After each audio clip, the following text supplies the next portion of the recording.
I've got one shocking graph that will show you that this NHS crisis is unlike anything that's come before. Let's go back to 2011. It's the first year of the Conservative-led coalition, and it's going to be our baseline. Everything that goes below this line shows that things are getting better than they were then. Everything above shows they're getting worse.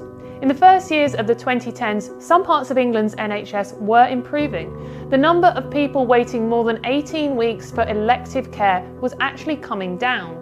But by 2013, the number of people waiting longer than the target 2 weeks to see a cancer consultant was up 30%. People waiting more than 4 hours in A&E, up 50%. And the number waiting longer than that on a trolley for a proper hospital bed nearly doubled over those first 2 years. But that was just the beginning. 3 years later, those long trolley waits had doubled again. A&E waits, cancer waits, up too. Even those early improvements in elective care, knee replacements, hip replacements, cataract surgery, they were wiped out.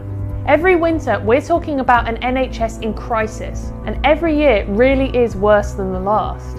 But here's the thing. All this, it's before COVID. This is what happens when we add the next 3 years of data. A strange dip in 2020 when people stayed away from the NHS during lockdowns, but then a sudden rocketing rise.